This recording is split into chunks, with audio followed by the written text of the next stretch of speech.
Graça e paz, abençoados. Escolhidos para quê? Parte 2. Então, como falamos em João 3, do 14 ao 18, a escolha seria do homem, está bem claro aqui. Nunca houve escolha da parte de Deus. Abençoados, entendemos que Romanos 9, do 10 ao 26, e Mateus 22, 14, e Efésios 1, 4 e 5 está relacionada à presciência de Deus. Entenderemos, abençoados, entendemos que Romanos 9, do 10 ao 26, Mateus 22, 14, Efésios 1, 4 ao 5, está relacionado à presciência de Deus à criação, onde aqueles que receberiam a palavra de salvação iriam experimentar a bondade do Criador. Está escrito lá em Efésios 1,14. Abençoados, nós, o canal Luz da Graça, temos visto e percebido muitas literalizações ensinadas por muitos em graça, nos tornando muitas vezes como um sistema religioso, que nós que tanto condenamos os seus ensinos. Essas passagens usadas por alguns em graça, de forma equivocada, fala da eleição para propósito divino. A eleição do Criador para propósito, que é a escolha, sempre existiu e sempre existirá. Preste atenção, amados. A eleição de Deus ainda existe no nosso meio, mas não a eleição para a salvação. A eleição para Deus assumindo um propósito com alguém. Preste atenção.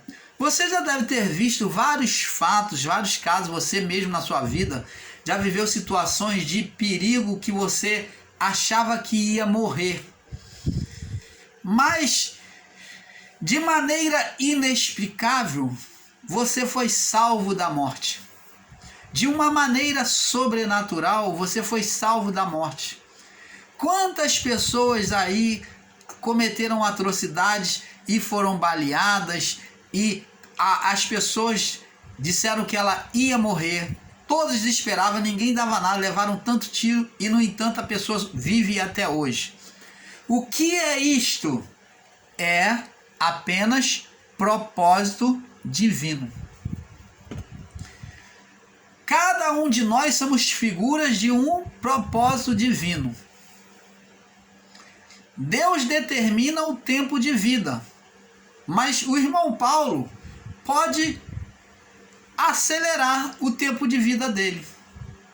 Eu posso, por meio de um suicídio, isso está expulso, está repreendido, tirar a minha vida e acontecer o quê? Eu ir antes do que Deus esperava de mim. Os propósitos de Deus, quando há um propósito de Deus, a palavra de Deus diz que todas as coisas cooperam para o bem daqueles que amam a Deus. Opa! Então, independente de ser religioso ou não, Deus conhece o coração do homem. Se aquela pessoa, independente da religião, do que ela faz, mas se ela no seu coração ela tem amor a Deus, ela tem uma conexão com Deus, como uma pessoa sincera, Deus tem para com ela um propósito lá na frente. E a vida dela será preservada até que Deus cumpra o propósito.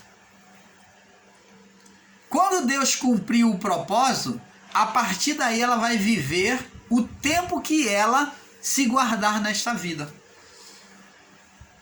Se ela não se guardar do perigo, do mal, ela pode ir antes.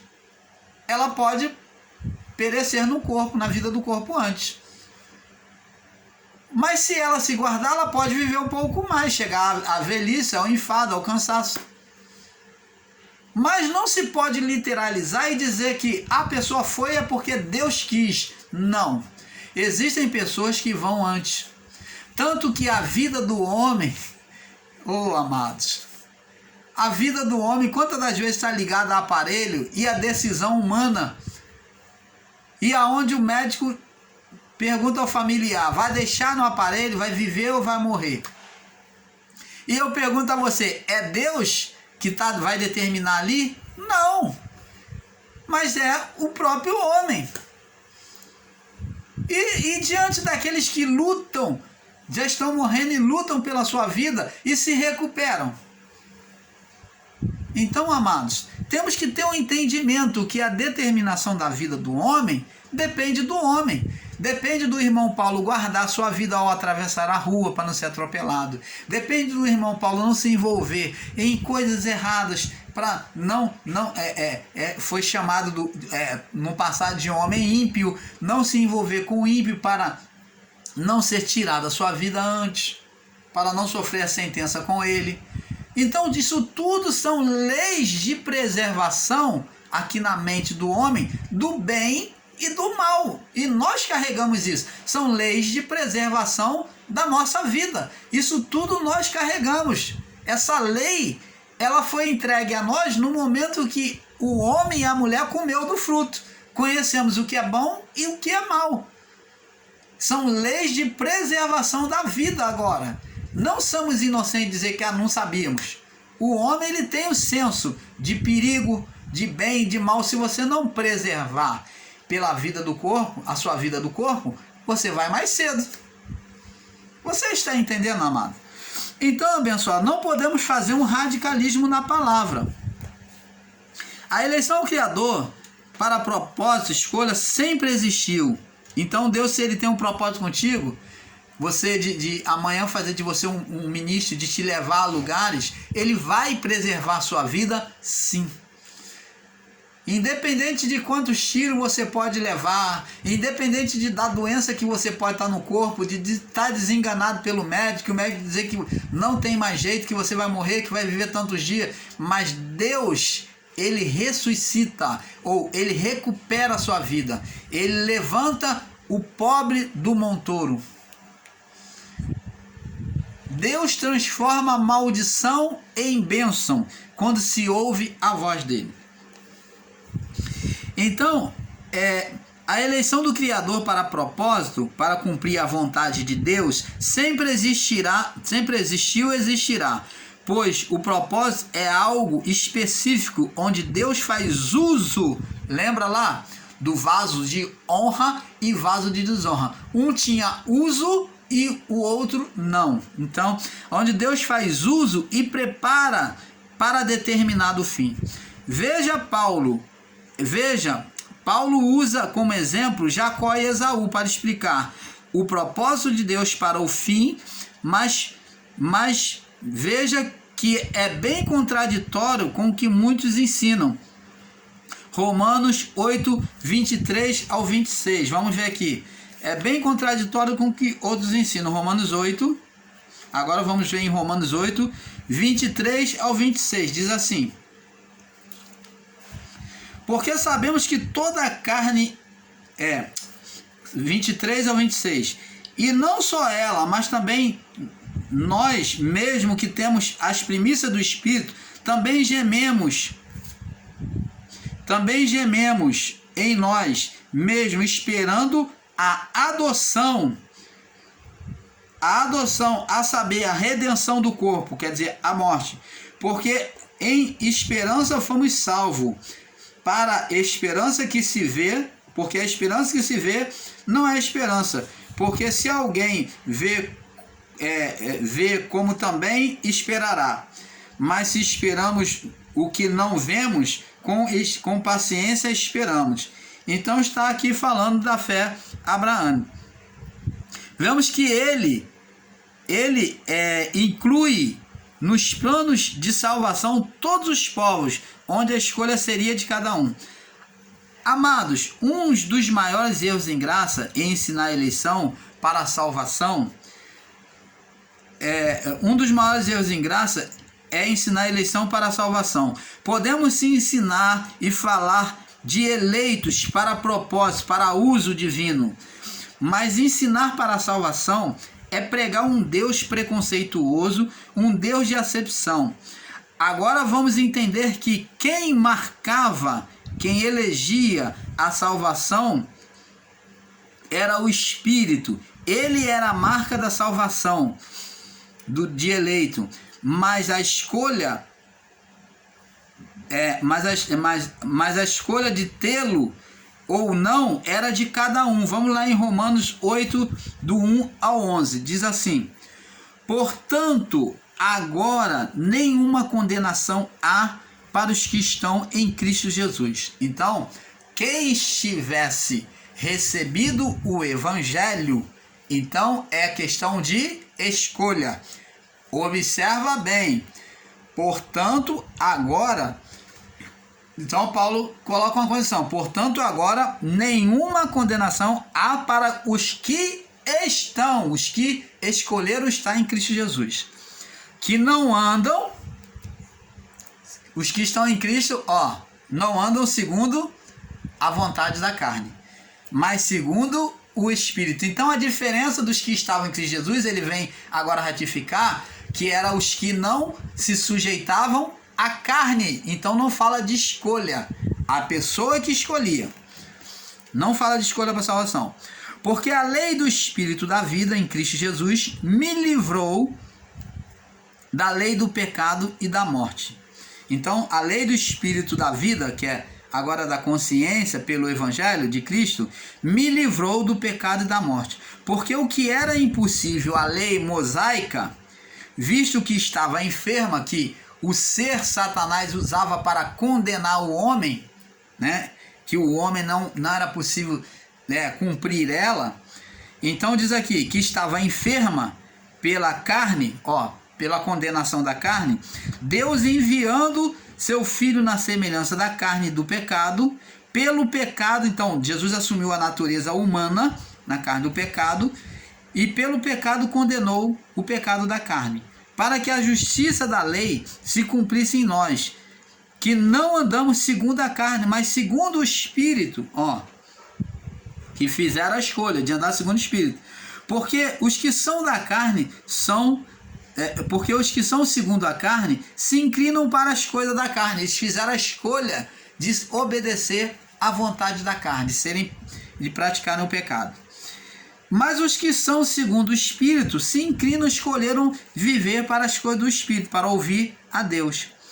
Porque a inclinação da carne gera a morte. A inclinação da carne faz permanecer a morte.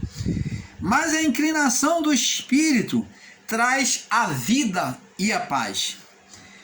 Porque a inclinação da carne, ela traz inimizade contra Deus, é inimizade contra Deus, pois não é sujeita, a carne não se sujeita à lei de Deus.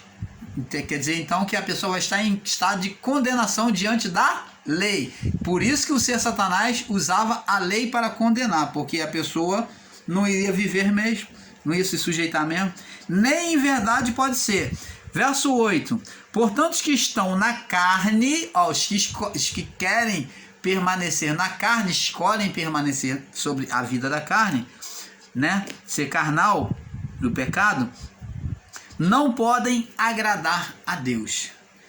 Vós, porém, não estáis na carne, falando para os cristãos de Roma, mas no Espírito, se é que o Espírito de Deus habita em vós. Opa! O Espírito era a marca de que eu tinha deixado de ser carnal, aquele povo tinha deixado de ser carnal para ser um povo espiritual, de que estavam vivendo sobre as leis do Evangelho, as leis de Cristo. Se é que o Espírito habita em vós, mas se alguém não tem o Espírito de Cristo, este tal não é dele. Então o Espírito Santo seria a marca daqueles que foram eleitos, daqueles que eram eleitos, ou daqueles que se submeteram à vontade de Deus, ou a vontade do Evangelho de Cristo. Você está entendendo, amado? E não que Deus aqui escolheu, Deus falou, ó, espírito, você vai ser maligno, você não vai obedecer, você vai ser um filho da perdição. Não existe isso. Como um fantasminha camarada que vem voando e um vai ser bom, outro vai ser mal. Não existe isso. Um entendimento totalmente espiritualista, aonde a pessoa nasce com karma de ser mal. Isso é um ensino espírita, kardecista, espiritualista, é que pensa dessa forma, que você vem com um karma de ser filho da perdição, de ser mal, de ter prazer no mal. Quantas pessoas já foram maus e receberam o Evangelho e deixaram de ser má? Quer exemplo? O próprio Paulo, que outrora foi chamado de Saulo, perseguia e matava os cristãos, tanto que na conversão dele, quando ele tentou se aproximar dos cristãos, todos saíram de perto dele, fugia dele, com medo, porque sabia o quanto ele era maligno contra os cristãos da época, perseguindo os cristãos e matando. Só que Paulo, né, que outrora era Saulo, né, agora com um nome de outra cidadania, Paulo, então ele agora convertido, né, que Deus agora chama ele com o nome da outra cidadania, então ele agora pega e vem entregar o seu coração após a iluminação de Deus, aonde Cristo, né, ele vê a luz de Cristo e então ele agora se transforma em um novo homem. Ele fez uma escolha agora, se desvencilhou do velho homem e abraçou agora aquela luz, o Evangelho de Cristo. Você está entendendo, amado? Você dizer que uma pessoa que é maligna jamais pode mudar, uma pessoa que é homossexual jamais pode ser um homem, uma pessoa que foi um feiticeiro jamais pode ser transformado. Ah lá, é isso que o mundo fala. Ah lá, matou, enganou, passou tanta gente para trás, agora é crente, agora é cristão. O mundo é que não aceita essa mudança, esse estado de conversão. Quando digo conversão, é mudança de posição, de pensamento, de entendimento. Então, essa conversão o mundo não aceita e nos crucifica o tempo todo, porque eles olham sempre para trás.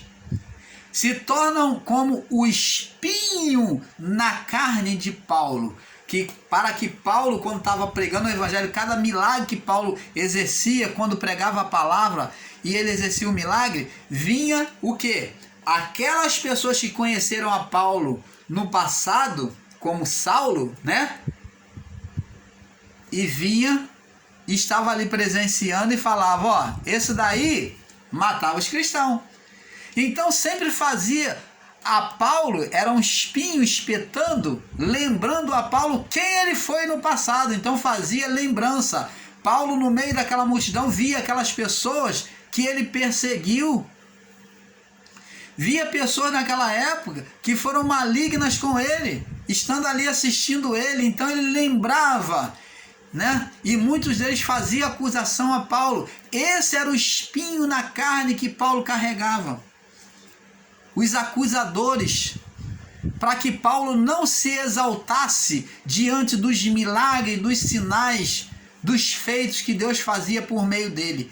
Todas as vezes que Paulo estava muito alegre, né? Antes da carne dele, quando a carne dele estava começando a entrar no estado de exaltação, Deus enviava um espinho na carne, uma lembrança do passado de quem ele foi, acusando ele. Você está entendendo, amado? Então, mas Deus muda sim, Deus mudou a Saulo. Deus mudou muitos homens, como muda nos dias de hoje. Deus opera no homem, torna o homem avesso e traz um novo homem. Ele tem feito isso conosco. O Espírito Santo tem trabalhado mentes e coração, transformando-nos em um novo homem. Hoje somos novas criaturas naquele que recebe o Evangelho de Deus, porque passamos a viver o reino de Deus. Passamos a ser novo céu e nova terra para Deus, o governo de Cristo em nós.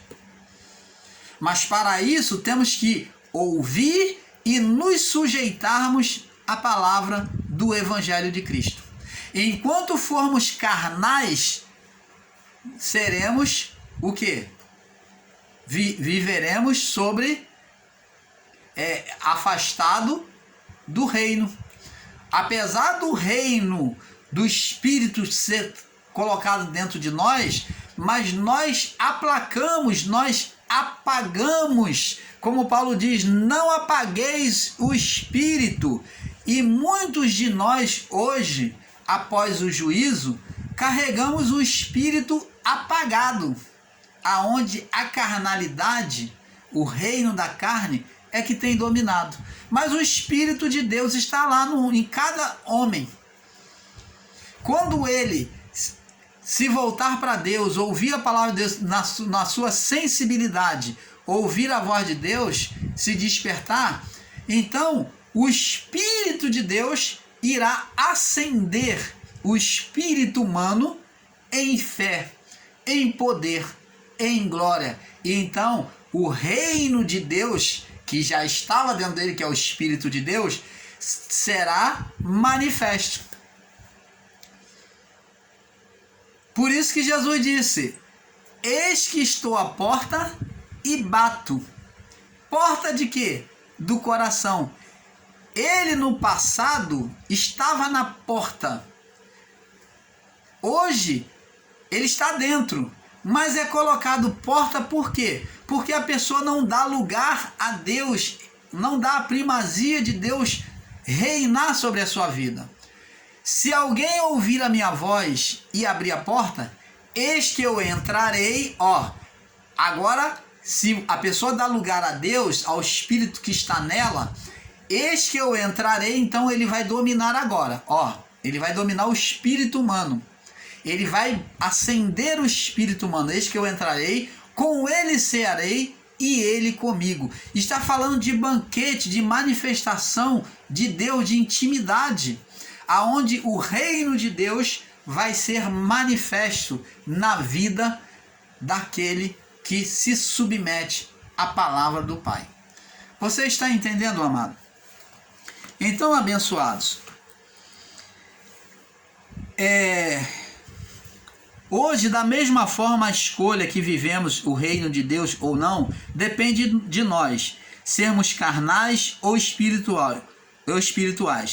Isto é, se sujeitar ao reino da carne ou o do espírito.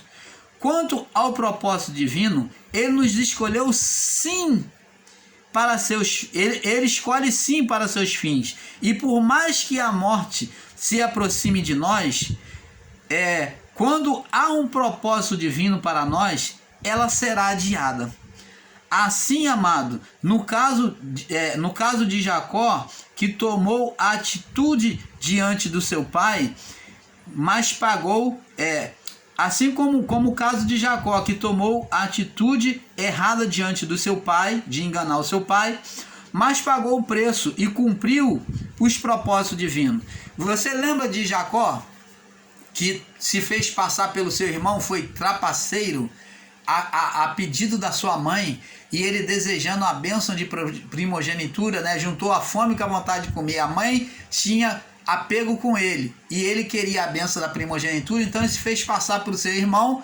A mãe fez um guisado gostoso, Jacó trouxe a caça, a mãe fez um guisado gostoso e o pai já estava na sua velhice, a ponto de morrer, então tomou a bênção no lugar do seu irmão. Mas preste atenção, o irmão já havia vendido a primogenitura por causa de um prato de lentilha, né? Um guisado, um prato de lentilha, né? De guisado. Então preste atenção, o irmão já havia desprezado, então ele não roubou, Mas Jacó, ele enganou o seu pai. O erro de Jacó não foi contra o seu irmão, mas contra o seu pai. E Jacó enganou o seu pai, e Jacó, na sua velhice, nós vemos que ele, olha só, ele paga agora pelos seus pecados. Ele vem pagar pelos seus pecados. Na sua velhice, Jacó é enganado pelos seus filhos, quando pegam José, jogam ele no buraco lá no poço, e pegam um pedaço da veste dele, sujam com sangue de animal e trazem a Jacó, né, os seus filhos, e diz que José morreu. Então ele enganou o seu pai, e ele, como pai, foi enganado pelos seus filhos, sofreu por causa de José. E ele, no seu coração, pensou que José estava morto, ao olhar para a veste, né, a roupa de José, e ver sangue de animal. Você está vendo como é que é a vida? O propósito de Deus é que Deus cumpriu o propósito na vida dele, levou ele até onde tinha que ser, na sua velhice, formou por meio dele uma nação, ele passou a se chamar Israel, e, no entanto, ele não deixou de pagar pelo seu erro de ter enganado o seu pai, que era a imagem de Deus, representava a figura de Deus, dizendo que Deus ninguém engana. Você está entendendo, amado? Então são essas revelações que o canal Luz da Graça vem trazer a você, para que você tenha um perfeito entendimento. Quando há um propósito específico divino, o sobrenatural se manifesta para nos favorecer, para favorecer aquele que é eleito, aquele a quem Deus tem propósito. Então, amados e abençoados, nós cremos sobre eleitos, sim, mas para propósito, para fins, para uso, para ser usado por Deus. É para propósito, para fim, para uso de Deus no seu ministério, tá? No seu governo espiritual, mas não para salvação, porque este ensino é totalmente errôneo e equivocado. Com isso, o canal Luz da Graça se despede com esse assunto, porque é um pouco aqui, um pouco ali. Paz seja dada a todos.